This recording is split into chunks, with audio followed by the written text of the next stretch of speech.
అందరికీ నమస్కారం. ఇవాళ బోధన్ డివిజన్ పోలీసులు, ముఖ్యంగా బోధన్ రూరల్ పోలీసులు 29వ తారీఖున దొరికిన అనుమానాస్పద స్థితిలో దొరికిన ఒక 6 ఏళ్ల పాప, మృతి చెందిన పాప యొక్క కేసుని ఛేదించడం జరిగింది.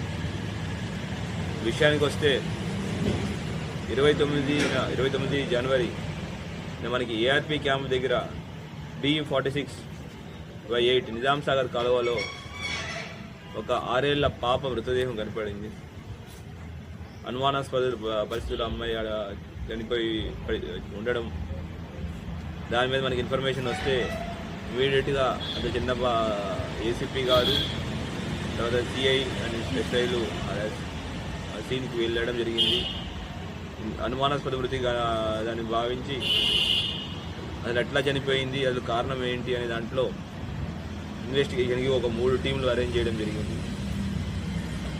అరేంజ్ చేసుకుని 3 టీంల ద్వారా ఈ పాప ఎక్కడ, అసలు ఈ పాప యొక్క ఐడెంటిటీ ఏంటి, అది ఎందుకు చనిపోయింది, అలా ఎవరు చంపారు, ఏదో చనిపోయారు అనే దాని విషయం మీద లోతుగా ఇన్వెస్టిగేషన్ చేస్తూ టెక్నికల్ అనాలిసిస్ మరియు మిగతా వాట్సాప్, సోషల్, తర్వాత హార్ట్ ఇంటెలిజెన్స్ ద్వారా తెలిసిన విషయం ఏంటి అంటే, దీనిలో ముఖ్యంగా మొత్తం అన్ని విధాలుగా ప్రయత్నిస్తుంటే ఒక సుధీర్ అనే కానిస్టేబుల్ PC630 ఆయన వాట్సాప్ స్టేటస్లో ఈ అమ్మాయి కనిపించట్లేదు, ఈ అమ్మాయి ఇక్కడ చనిపోయి ఉంది అని దాంట్లో సెర్చ్ చేస్తుంటే ముఖేడ్ మహారాష్ట్ర గ్రామస్తులు ఈ అమ్మాయి యొక్క నేటివిటీ ఏముంది, ఈ అమ్మాయి ఫలానా కెరూర్ గ్రామం ముఖేడ్ తాలూకా అని చెప్పడం జరిగింది.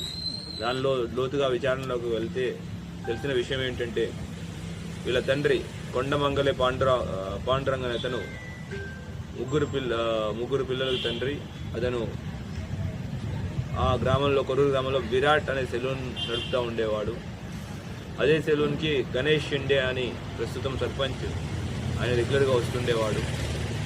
వీళ్ళ డిస్కషన్లో ఏంటి అంటే, ఒక 6 నెలల్లో మహారాష్ట్రలో గ్రామ పంచాయతీ ఎలక్షన్స్ ఉన్నాయి, కానీ ఎలక్షన్స్లో పోటీ పడాలి అంటే 2 పిల్లలే ఉండాలి అనే ఒక నియమం ఉంది. అయితే ఈ పాండురంగన్ అనే అతనికి 3 పిల్లలు ఉన్నారు. ఎట్లయినా ఒక పిల్లల్ని తగ్గించుకుంటే వాళ్ళు పోటీ పడే అవకాశం ఉందనే దాంట్లో మొదటి నుంచి చాలా ప్రయత్నాలు చేశారు. ఫస్ట్ వేరే వాళ్ళకి దత్తత ఇవ్వడానికి ట్రై చేశారు, వేరే వాళ్ళ దగ్గర పెంచడానికి కూడా బాగా ప్రయత్నం చేశారు. పూణే కార్పొరేషన్ ఆఫీస్ కూడా వెళ్ళి ప్రయత్నం చేశారు.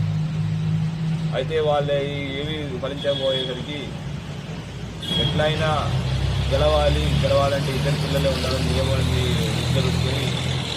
ఈ పాండురంగ అనే అతను గణేష్ షిండే యొక్క ప్రోత్బలంతో తన యొక్క బైక్ MH26DY7495 అనే బైక్లో తన పెద్ద కూతురైన ప్రాచీని తీసుకురావడం జరిగింది. తీసుకొచ్చి నిజామాబాద్ తీసుకెళ్తున్నాను. తీసుకొచ్చి ఇక్కడ తుప్పదండానికి అంబం వెళ్ళే దారిలో బాబాని నిజాం సాగర్ కెనాల్లో తోసేసి వెళ్ళిపోవడం జరిగింది. వెళ్ళిపోయి ఇంకోళ్ళు దాక్కున్నాడు మనకి ఇన్ఫర్మేషన్ మీద ఇవాళ అతను పట్టుకోవడం జరిగింది.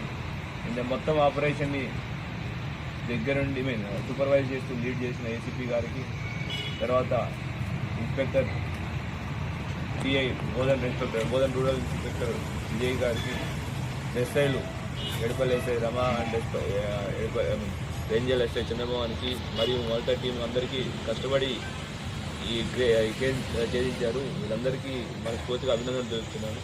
అట్లానే మీడియా మిత్రుల ద్వారా అందరికీ విజ్ఞప్తి, ఎవరో చెప్పారు లేదంటే క్రిమినల్ యాక్టివిటీస్ ద్వారా ఎటువంటి పదవిని పొందలేరు, ఒకవేళ ఎటువంటి యాక్టివిటీస్ చేస్తే గ్యారంటీ కటకటాలు పాలవుతారు. Thank you. జై హింద్. సార్, ఇంకొక పర్సన్